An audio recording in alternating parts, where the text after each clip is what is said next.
आकाशवाणी संबलपुर आंचलिक खबर पढ़ुछन भारत गौरव दास। जुहार पहला मुख्य खबर। राष्ट्रपति द्रौपदी मुर्मू आयबा काल 2026 बछर लगी प्रदान करबे पद्म पुरस्कार। श्रीमंदिर रत्नभंडार गंतिमंती काम आइष्ठानु हला बंद। भक्त माने भीतर काठपासु महाप्रभु मानकु करुछन दर्शन।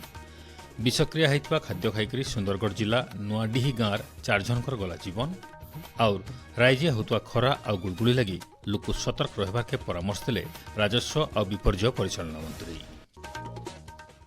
एथर पूरा खबर। राष्ट्रपति द्रौपदी मुर्मू आयबा काल 2026 बछर लगी पद्म पुरस्कार प्रदान करबे। नुआदिल्ली राष्ट्रपति भवन होबार के खास समारोह थी राष्ट्रपति पद्म विभूषण पद्मभूषण और पद्मश्री पुरस्कार विजेता मानकु पहला खेप बेसामरिक पुरस्कार देबे। ई अवसर आकाशवाणी तरफु पीपुल्स पद्म शीर्षक सीरीज 16टा कार्यक्रम प्रसारित हेबा। इथि पद्म पुरस्कार पाइथिबा व्यक्तिविशेष मानकर काम आउ जीवनी बाबदे श्रोता मानकु तथ्य दियाजिबा। राइजिया होतुआ जबर खरा के नजर रखिकरी आयबा काल भुवनेश्वर होबार के थिबा मुख्यमंत्रींकर जन अभियोग शुणाणी कार्यक्रम बंद रहबा।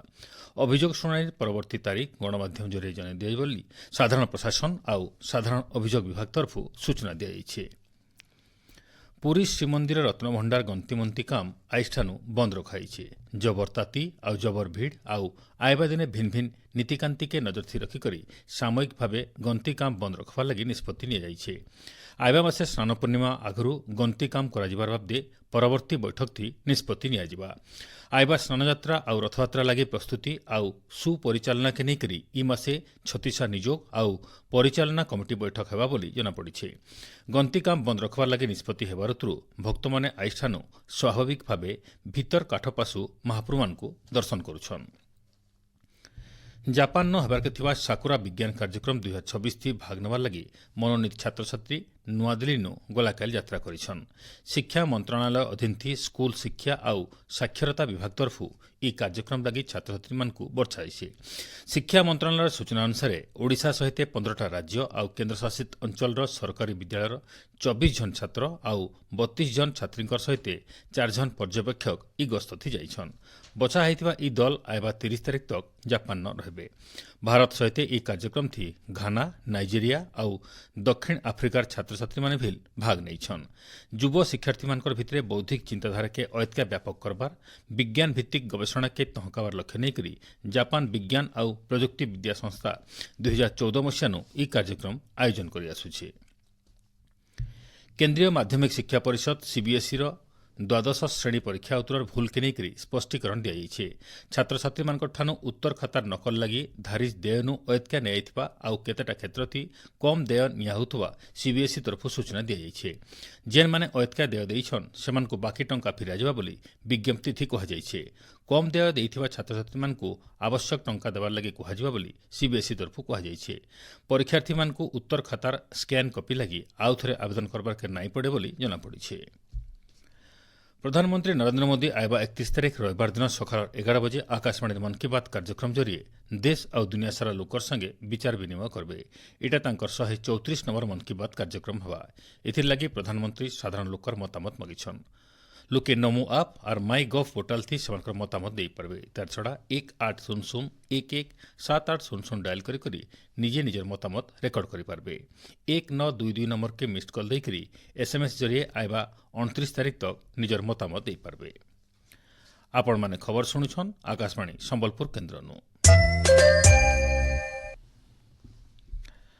खाइबार द्वारा विषाक्त होइजबानु सुंदरगढ़ जिला हेमगिरी ब्लॉक नुआडीही गांर 4 जनकर जीवन जाइछे। गुटे श्राद्ध भोजी थी खाइबार 17 जन असुस्थ होइतबार सूचना मिलिछे। असुस्थ मानकर भितरे जने 23 मासर टुकेल छुआ आउ 11 वर्षिया नाबालिका रहिछन। असुस्थ मानकु हेमगिरी आउ झारसुगुड़ार भिन्न भिन्न डाक्तरखाना चिकित्सा कराउछे। स्वास्थ्य विभाग आउ पुलिस तरफु घटनार जांच का मूल होइतिबा आमर संवाददाता जनाइछन। राजस्व और विपर्यय परिचालना मंत्री सुरेश पुजारी आज झारसुगुड़ा जिला लखनपुर ब्लॉक न बहुते नुआ करी तैयार आउ प्रस्तावित उन्नयनमूलक प्रकल्पर उद्घाटन और शिलान्यास करिछन। କନକତୁରାନ ପାଖାପାଖି 8 କୋଟି ଟଙ୍କା ଖର୍ଚ୍ଚାଥି ତିଆରି ହେବାର୍କେ ଥିବା ଅତିଥି ଭବନ ସହିତ 2ଟା ସଡ଼କ ପ୍ରକଳ୍ପର ଶିଳାନ୍ୟାସ ହୋଇଛି। ଲଖନପୁର ବ୍ଲକ କାର୍ଯ୍ୟାଳୟ ପରିସନ୍ନ 6 କୋଟି ଟଙ୍କା ଖର୍ଚ୍ଚାଥି ତିଆରି ବହୁତଟି ପ୍ରକଳ୍ପର ଲୋକାର୍ପଣ ସହିତ ନୂଆ କରି ତିଆରି ହୋଇଥିବା ଅତିରିକ୍ତ ବ୍ଲକ କାର୍ଯ୍ୟାଳୟ ଉଦ୍ଘାଟନ କରାଯାଇଛି। ଏତା ଋତୁରୁ ସାଧାରଣ ଲୋକର ଅଭିଯୋଗ ଶୁଣିକରି ସମସ୍ୟାର ଜଲ୍ଦି ସମାଧାନ କରବାର ଲାଗି ମନ୍ତ୍ରୀ ଶ୍ରୀ ପୂଜାରୀ ଅଧିକାରୀମାନଙ୍କୁ ନିର୍ଦ୍ଦେଶ ଦେଇଛନ୍। 2 ବଛରିଆ ବିଏଡ୍ ପାଠ୍ୟକ୍ରମ ଲାଗି ଆଇବା 31 ତାରିଖ ଦିନ ପ୍ରବେଶିକା ପରୀକ୍ଷା ହେବା। ଜୁନ୍ 3 ତାରିଖ ଦିନ ବିଏଚ୍ଏଡ୍ ହିନ୍ଦୀ ଆଉ ଏମ୍ଏଡ୍ ପାଠ୍ୟକ୍ରମ ଲାଗି ପ୍ରବେଶିକା ପରୀକ୍ଷା ହେବା। ଏଥିଲାଗି ରାଜ୍ୟ ଚୟନ ବୋର୍ଡ ଏସ୍ଏସ୍ବି ତରଫୁ ବିଜ୍ଞପ୍ତି ବାହାରିଛି। 31 ତାରିଖ ସକାଳ 10 ନୁ 12 ବଜେ ତକ ବିଏଡ୍ ପରୀକ୍ଷା ହେବାର୍କେ ଥିବାର ବେଲେ ଜୁନ୍ 3 ତାରିଖ 10 ନୁ 12 ବଜେ ତକ ବିଏଚ୍ଏଡ୍ ହିନ୍ଦୀ ପରୀକ୍ଷା ଆଉ ଉପରବେଲା 3 ନୁ 5 ବଜେ ତକ ଏମ୍ଏଡ୍ ପରୀକ୍ଷା ହେବା। ଆଇବା 27 ତାରିଖ ଦିନର 1 ବଜେନୁ ଛାତ୍ରଛାତ୍ରୀମାନେ ଏସ୍ଏସ୍ବିର ୱେବସାଇଟ୍ନୁ ଏଡମିଟ୍ କାର୍ଡ ଡାଉନଲୋଡ୍ କରିପାରିବେ। ସୂଚନା ଅନୁସାରେ ଆଇବା ଜୁନ୍ 4 ତାରିଖ ପ୍ରବେଶିକା ପରୀକ୍ଷାର ଉତ୍ତରପତ୍ର ବାହାରବା। ବିଶ୍ୱପ୍ରସିଦ୍ଧ ପୁରୀ ରଥଯାତ୍ରା ଲାଗି 3 ରଥର 21ଟା ଅଖ ତିଆରି କାମ ଶେଷ ହୋଇଛି। ଆଘନୁ 3ଟା ରଥର 42ଟା ଚକା ତିଆରି କାମ ଶେଷ ହୋଇଥିଲା। ସୂଚନା ଅନୁସାରେ 3 ରଥର 20 ଫୁଟ ଲମ୍ବା 14ଟା ଲେଖାଁ 14 ନାହାକା ଖମ୍ବ ତିଆରି କାମ ଜାରି ରହିଛି। ଏହା ବ୍ୟତୀତ ତାଳଧ୍ୱଜ ରଥର 8ଟା, ଦର୍ପଦଳନ ରଥର 9ଟା ଆଉ ନନ୍ଦିଘୋଷ ରଥର 11ଟା 14 ନାହାକା ଚୌପଟ ଉତରୁ ଅଷ୍ଟକୋଣି ଆଂଶ ମରାମତି କାମ ଶେଷ ହୋଇଛି। ରୂପକାର ସେବକମାନେ 3 ରଥର 8ଟା ଲେଖାଁ ତୀଖ ଗୁଜଥି ସିଂହ ବିରାଳ ରୂପ ଖୁଦେଇ କରୁଛନ୍। ଓଝା ସେବକମାନେ 3 ରଥର ଅଖ କଣ୍ଟା, ଦଣ୍ଡା କଣ୍ଟା ଆଉ ବେଦୀ ସିଂହାସନ ପ୍ରସ୍ତୁତି ଲାଗି କଣ୍ଟା ତିଆରି କରୁଛନ୍। ଓଡ଼ିଶାର ଆଘର ମୁଖ୍ୟମନ୍ତ୍ରୀ ନୀଳମଣି ରାଉତରାୟଙ୍କର ଆଇଜ ଜନ୍ମବାର୍ଷିକୀ ପାଳନ କରାଯାଉଛି। 1920 ମସିହା ମେ ମାସର 24 ତାରିଖଥି ଜନ୍ମ ହୋଇଥିବା ନୀଳମଣି ରାଉତରାୟ ଜନତା ପାର୍ଟିର ପ୍ରାର୍ଥୀ ଭାବେ 1977 ମସିହାଥି ଓଡ଼ିଶାର ପହିଲା ମୁଖ୍ୟମନ୍ତ୍ରୀ ଦାୟିତ୍ୱ ନେଇଥିଲେ। 1999 ମସିହାଥି ଲୋକସଭାକେ ନିର୍ବାଚିତ ହେବା ଋତୁରୁ ସେ ସ୍ୱାସ୍ଥ୍ୟ ଆଉ ପରିବାର କଲ୍ୟାଣ ଆଉ ଜଙ୍ଗଲ ଆଉ ପରିବେଶ ମନ୍ତ୍ରୀ ଦାୟିତ୍ୱ ତୁଲେଇଥିଲେ। ରାଜ୍ୟପାଳ ଡକ୍ଟର ହରିବାବୁ କମ୍ଭମପାଟି, ମୁଖ୍ୟମନ୍ତ୍ରୀ ମୋହନ ଚରଣ ମାଝୀ, କେନ୍ଦ୍ର ଶିକ୍ଷାମନ୍ତ୍ରୀ ଧର୍ମେନ୍ଦ୍ର ପ୍ରଧାନ, ଉପମୁଖ୍ୟମନ୍ତ୍ରୀ କନକବର୍ଦ୍ଧନ ସିଂଦେଓ ଆଉ ସ୍ୱାସ୍ଥ୍ୟମନ୍ତ୍ରୀ ଡକ୍ଟର ମୁକେଶ ମହାଲିଂ ଆଘର ମୁଖ୍ୟମନ୍ତ୍ରୀ ନୀଳମଣି ରାଉତରାୟଙ୍କୁ ଶ୍ରଦ୍ଧାଞ୍ଜଳି ଜଣାଇଛନ୍। ପୃଥିବୀର ସବୁଠୁ ବଡ଼ ଅଣ୍ଡାଦାନ ସ୍ଥଳୀ ଭାବେ ପରିଚିତ କେନ୍ଦ୍ରାପଡ଼ା ଜିଲ୍ଲାର ଗହିରମଥା ଇଲାକାନ ଇ ବছর ଅଲିଭ୍ ରିଡ୍ଲେ କେଞ୍ଚୁମାନେ ଅଣ୍ଡା ନାଇ ଦେଇକରି ଫେରି ଯାଇଥିବାର ଜଣାପଡ଼ିছে। ଫି ବছର ଭିନ୍ନ ଭିନ୍ନ ପ୍ରଜାତିର କେଞ୍ଚୁମାନେ ଧାରି ଜାଗାନ ସମୂହ ଅଣ୍ଡାଦାନ କରୁଥିବା ବେଳେ ଅଲିଭ୍ ରିଡ୍ଲେ ପ୍ରଜାତିର କେଞ୍ଚୁ ବଙ୍ଗୋପସାଗରର ଓଡ଼ିଶା ସମୁଦ୍ରଖଣ୍ଡି ଇଲାକାକେ ଅଣ୍ଡା ଦେବାର ଲାଗି ଆଏସନ୍। ହେଲେ ଇ ବছର ଅଣ୍ଡା ନାଇ ଦେଇକରି ସମୁଦ୍ର ଭିତରକେ ଫେରିଯିବାର ଘଟଣା ଆଚମ୍ବିତ କରିছে। 2014 ମସିହାଥି ଏନ୍ତା ଘଟଣା ଘଟିଥିଲା। ଇ ବছର ତାପମାତ୍ରା ଅହେତକା ବଢ଼ିଥିବାର ଲାଗି ଅଣ୍ଡାଦାନ ସମ୍ଭବ ନାଇଁ ହୋଇଥିବାରୁ ଅନୁମାନ କରାଯାଉଛି।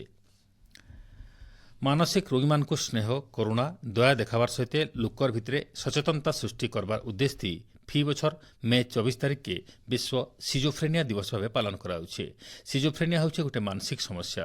এটা মনুষ্যর ভাবনা, আবেগ, ব্যবহার আর কার্যদক্ষতাকে বিশেষ ভাবে প্রভাবিত করিথিসি।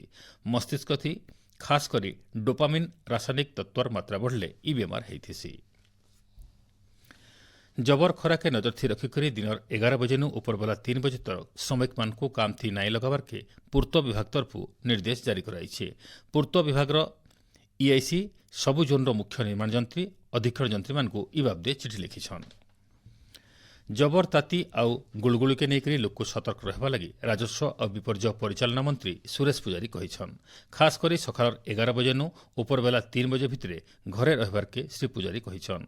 दरकार हेले पाइन उदा गामछा संगे नेबार लगी भी श्री पुजारी परामर्श दैछन। अति जरूरी काम न पड़ले घर बाहर नहीं। जो माने श्रमिक माने सेमानकु मध्य परामर्श दिया मालिक मानकु मध्य निर्देश दिया 11टा रु 3टा पर्यंत कर्म क्षेत्र श्रमिक मानकर कर्म बंद रहिबो। पुणी 3टा पर आरंभ होई पारे। अति आवश्यक पड़ले घर बाहरले स्वच्छ पीवा पानी नेकरी बाहरंतु और मुंडरे उदा गामछा नेकरी बाहरंतु। कला चश्मा व्यवहार करिया पे चेष्टा करंतु। बाटा जाकर पीवा पानी व्यवस्था मध्य पीआर डिपार्टमेंट, म्युनिसिपालिटी सेमाने अर्बन डिपार्टमेंट सेमाने मध्य करूचंती। माल परिवहन गाड़ी मानकु मध्य निर्देश दिया 11 ରୁ 3ଟା ଭିତରେ ରାସ୍ତା ମାଲ ପରିବହନ ଗାଡି ରହିବ ନାହିଁ। ତେଣୁ ମୋଟାମୋଟି ପରିସ୍ଥିତି ନିୟନ୍ତ୍ରଣାଧୀନ ଅଛି। 2 ତାରିଖ ପର୍ଯ୍ୟନ୍ତ ଏଭଳିଆ ଅବସ୍ଥା ଓଡ଼ିଶାର ବିଭିନ୍ନ ଜାଗାରେ ହେବ। ତେଣୁ 2 ତାରିଖ ପର୍ଯ୍ୟନ୍ତ ସତର୍କ ସୂଚନା ସାରା ରାଜ୍ୟ। ରାଜ୍ୟ ଏବେ 5 ଦିନ ତକ ଗ୍ରୀଷ୍ମ ପ୍ରବାହ ଜାରି ରହିବା ବୋଲି ଭାରତୀୟ ପାଣିପାଗ ବିଭାଗ ମହାନିର୍ଦ୍ଦେଶକ ମୃତ୍ୟୁଞ୍ଜୟ ମହାପାତ୍ର କହିଛନ୍ତି। ଦିନର ତାପମାତ୍ରା କେନ୍ସି ପରିବର୍ତ୍ତନ ନାଇଁ ହୁଏ। ସମୁଦ୍ର ଖଣ୍ଡି ଜିଲ୍ଲାମାନକେ ତାପମାତ୍ରା ବଢ଼ବାର ସହିତ ଅତ୍ୟଧିକ ଗୁଳଗୁଳି ହେବା। ସିଆଡ଼େ ଓଡ଼ିଶାକେ ମୌସୁମୀ ଆସିବାର ବାବଦେ କେନ୍ସି ପୂର୍ବାନୁମାନ ନାଇଁ କରାଯାଏ ବୋଲି ଶ୍ରୀ ମହାପାତ୍ର କହିଛନ୍ତି। शेषे मुख्य खबर फेर घाए राष्ट्रपति द्रौपदी मुर्मू आयबाकाल 2026 बछर लगी प्रदान करबे पद्म पुरस्कार। श्रीमंदिर रत्नभंडार गंतिमंती काम आईठानु हेला बंद। भक्त माने भीतर काठपासु महापुर मानकु करुछन दर्शन। विषक्रिया होइतिबा खाद्य खाइकरी सुंदरगढ़ जिला नुआढी घाट 4 जनकर गला जीवन। और राज्य होतुवा खरा आ गुलगुली लगी लोककु सतर्क रहबार के परामर्श देले राजस्व और विपर्यय परिचालना मंत्री। आजिर आंचलिक खबर न शेष हला। जुहार।